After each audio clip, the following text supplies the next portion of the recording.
शुरू अल्लाह के नाम से जो बड़ा मेहरबान नहायत रहम करने वाला है। बिस्मिल्लाहिर्रहमानिर्रहीम। बीवी शोहर के इस हिस्से को दबाए, हर घर में इतनी दौलत आएगी। जो भी औरत ये अमल करेगी चंद दिनों में करोड़पति बन जाएगी इंशाअल्लाह।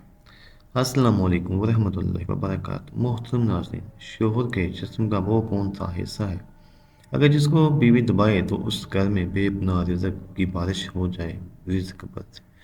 और नबी करीम सल्लल्लाहु अलैहि वसल्लम ने रिज़्क में इजाफे के लिए कौन सा बाकमाल अमल बताया कि जिसको करते ही सहाबा पे रिज़्क की बारिश होने लगी। ये तमाम बातें इस वीडियो में तफसील से शामिल की हैं, इसलिए नाज़रीन वीडियो को आखिर तक जरूर देखिएगा। नाज़रीन, मेरी आज की ये वीडियो खास ख़वातीन के लिए है जो कि शादीशुदा हैं। शोहर के इस हिस्सा को दबाने से घर में इतनी दौलत आती है कि जितना मर्जी खर्च कर लें कभी दौलत और रिज़्क में कमी नहीं आएगी। आज मैं आपको एक ऐसा अमल बताने जा रहा हूँ, खास तौर पर ख़वातीन को, जिसे सुनकर आप इस अमल के बगैर रह नहीं सकेंगे।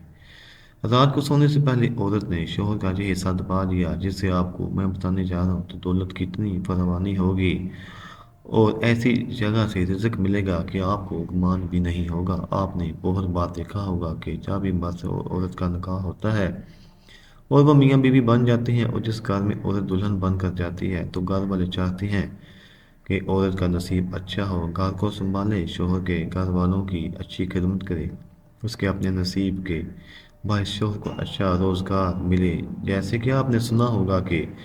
रिज़्क औरत के नसीब से मिलता है और औलाद मर्द के नसीब से मिलती है। इस तरह बहुत सी बातें आपको माशरे में सुनने को मिलती हैं।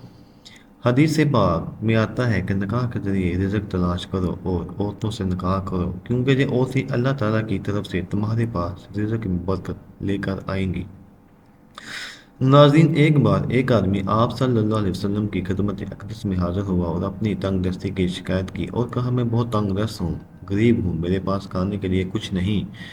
मेरी गुर्बत ही नहीं जाती। तो हजूर सल्लल्लाहु अलैहि वसल्लम ने फरमाया, तुम पर लाज़िम है कि तुम शादी कर लो, यानी निकाह कर लो। निकाह एक ऐसा रिश्ता है जिसमें अल्लाह ताला ने बरकत और तरक्की रखी है कि बेरोज़गार को भी रोज़गार मिल जाता है, जबकि तंगदस्त आदमी की तंग दस्ती दूर हो जाती है, रिज़्क में बेहतरीन बरकत पैदा हो जाती है। जबकि आज के दौर में लोग निकाह करने में बहुत देर करते हैं, जब तक पैसा ना आ जाए, अच्छा घर ना आ जाए, अच्छी गाड़ी ना आ जाए, निकाह की तरफ देखते भी नहीं।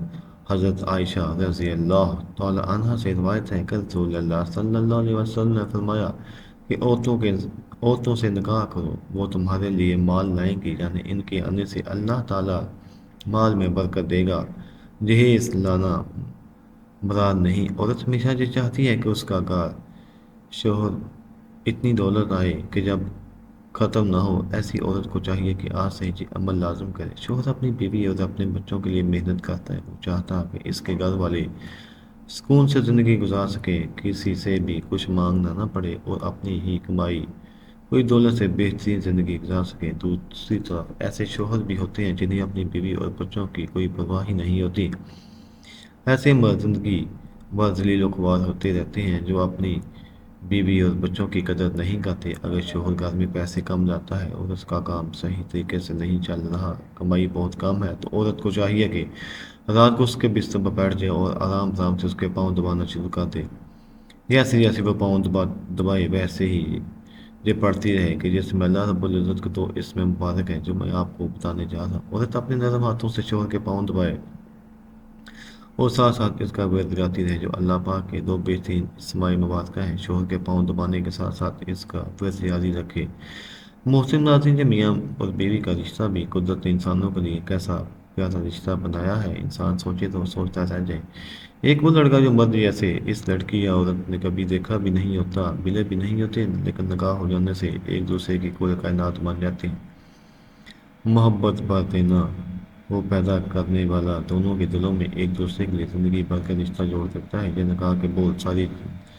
ख़त्म कर देते हैं। वो लड़की और लड़का जो किसी भी गैर के करीब आने पर चीख पड़ते हैं, लेकिन जब यही लड़का और लड़की इस निकाह के खूबसूरत बंधन में बनते हैं तो एक दूसरे के लिए लिबास बन जाते हैं। इन्हीं लड़के और लड़के के माँ बाप इन्हीं सिनफ मुखालिफ से बात करने को मना करते हैं, मोबाइल तक की चेकिंग कर लेते हैं कि कहीं किसी के चक्कर में तो नहीं। लेकिन जब अपनी औलाद को इस प्यारे से रिश्ते में बांधते हैं तो फिर इन्हीं कभी एक दूसरे से भी बेरुखी होने पर یا بات نہ کرتا دیکھ کر پریشان ہو جاتے ہیں اور کہتے ہیں کہ بھی جاؤ ایک دوسرے کے قریب جاؤ باتیں کرو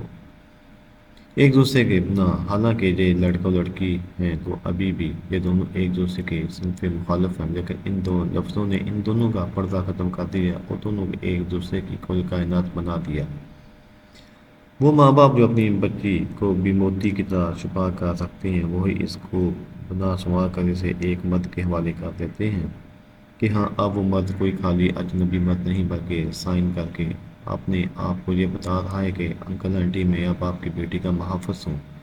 اور اس لڑکے کے والدین بھی جو اپنی اولاد کو لڑکیوں سے ملنے پر پابندی لگاتے ہیں ان کا بیٹا جب قبول ہے کہ الفاظ کہتا تو کسی کی بیٹی کو خود اس کے حوالے کر دیتے ہیں کہ ہاں یہ ہے تمہاری کھیتی جاؤ اس میں داخل ہو جاؤ کیا پیارا ہے یہ رشتہ کیا خوبصورتی ہے اس میں اور کیا پیدا کرنے والے کی قدرت ہے کہ بس ایک خطبہ اور اس کے بعد یہ چند الفاظ کہنے سے دو افراد کا ایک دوسرے کے لیے محبت پیدا ہو جانا خطبتوں کا رفاقتوں کا تعلق بن جاتا ہے کہ انسان کہے اٹھے کہ ہاں تم اپنے رب کی کون کون سی نعمتوں کو جھٹلاؤ گے اور ایک خوبصورت سا بندھن باندھنے سے یہ محبت پیدا ہو جانا کہ پھر صرف زبانی دعووں کی بھی ضرورت نہیں رہتی یہ تو بہت پیارا رشتہ ہوتا ہے اس رشتہ کو توڑنے کی کوشش ابلیس تو کرتا ہی ہے اور آج اس پر ضرب کاری ہے لہذا اس بات اس ضرورت کی امر ہے کہ اسے ٹوٹنے سے بچانے کی ہر ممکن کوشش کی جائے کہ ہاں یہ رشتہ تو خاندان کی بنیاد ہے انسان اپنی دنیاوی زندگی کو بہترین اور حسین انداز میں گزارنا چاہتا ہے جس میں نہ معاشی پریشانی ہو اور نہ ہی معاشرتی اور بد اخلاقی پر مبنی برائیاں ہوں ہر طرف سے سکون و اطمینان کے ساتھ اس کے شب و بسر ہوں انسانی تہذیب اور تمدن کی ابتدا خاندان سے ہوئی اور اس کی بنیاد حضرت آدم علیہ السلام اور حضرت حوا علیہ السلام کے ذریعے پہلے گھر کو خاندان کی شکل میں ڈالی گئی محبت اور انسیت جو انسانی نفس کے ضمیر میں شامل ہے خاندان کے استحکام اور بقا کا باعث بنی انسانی روح ہمیشہ کے لیے اس کے لیے بےتاب رہی اور انسان اس کے بغیر جسمانی ذہنی اور روحانی اذیت کا شکار رہا 21ویں صدی کو انسانی ترقی کا عروج اور انتہا سمجھا جاتا ہے جہاں یہ صدی انسانی دماغ کی ترقی کی انتہا کو ظاہر کرتی ہے وہیں انسانی محبت کی تباہی کا آغاز بھی ہے اور اس نے مادی کی سہولتوں آسانیوں اور مشینوں کے عوض انسانی وجود سے وابستہ رشتوں اور محبتوں کا خاتمہ بھی کر دیا موجودہ دور میں ان ہی بنیاد پر مغرب میں خاندانی نظام تباہ و برباد ہو چکا ہے ہر خاندان مرد و عورت کے نکاح کے ذریعے وجود میں آتا ہے جسے شوہر و بیوی کا نام دیا گیا ہے اس کی بنیاد محبت پر ہوا کرتی ہے اسلام زوجین کے درمیان محبت و شفقت احترام ہمدردی اور اظہار اعتماد کا رشتہ قائم کرتا ہے اس لیے اس نے شوہر و بیوی کو ایک دوسرے کا حریف نہیں بلکہ معاون و مددگار یا اسے لباس سے تعبیر کیا اللہ تعالیٰ کا ارشاد ہے وہ تمہارے لیے لباس ہیں اور تم ان کے لیے مزید کہ اللہ تعالیٰ نے دونوں کے ایک دوسرے کے لیے باعث سے سکون بنایا ارشاد باری تعالیٰ ہے اور اس کی نشانیوں میں سے یہ بھی ہے کہ اس نے تمہارے لیے تمہارے جن سے بیویاں پیدا کی تاکہ تم ان کے پاس سکون حاصل کرو اور تمہارے درمیان محبت اور رحمت پیدا کر دی محترم ناظرین رسول اللہ صلی اللہ علیہ وسلم سے بہترین عورت کے بارے میں پوچھا گیا تو آپ صلی اللہ علیہ وسلم نے فرمایا بہترین عورت وہ ہے جسے شوہر حکم دے تو وہ اس کی بات مانتی ہو رب شوہر اسے دیکھے تو وہ اسے خوش کر دیتی ہو وہ عورت اپنی اور شوہر کے مال کی حفاظت کرتی ہو رسول اللہ صلی اللہ علیہ وسلم نے اس حدیث پاک میں ایک ذمہ بیوی کی بہت اہم خصوصیات بیان فرمائی ہے حکم ماننے والی شوہر کو خوش کرنے والی رکھنے والی مال و عزت کی حفاظت کرنے والی بہترین بیوی وہ ہے جو شوہر کی خوبیوں پر نظر رکھے اور اس کے عیوب اور خامیوں کو نظر انداز کرتی رہے تکلیف اٹھا کر بھی شوہر کو آرام پہنچانے کی کوشش کرے شوہر سے اس کی آمدنی سے زیادہ کا مطالبہ نہ کرے اور جو مل جائے اس پر صبر و شکر کر کے ساتھ زندگی بسر کرے شوہر کی مصیبت میں اپنی وفاداری کا ثبوت دے شوہر کسی معاملے میں زیادتی کر بیٹھے تو ولولا نہ کرے بلکہ صلح اور صبر کا راستہ اختیار کرے نکاح اور سسرال دونوں گھروں کو اپنا سمجھے سب کی عزت کا خیال کرے پڑوسیوں اور ملنے جلنے والی عورتوں کے ساتھ خوش اخلاقی اور شرافت کا برتاؤ کرے دینی تعلیمات اور نماز روزے کی پابندی کرے حقوق اللہ حقوق الباد ادا کرتی رہے سسرال میں سے کوئی کڑوی بات کر دے تو جواب میں خاموش رہے اور شوہر سے شکوہ شکایت کر کے جھگڑے کا سامان نہ کرے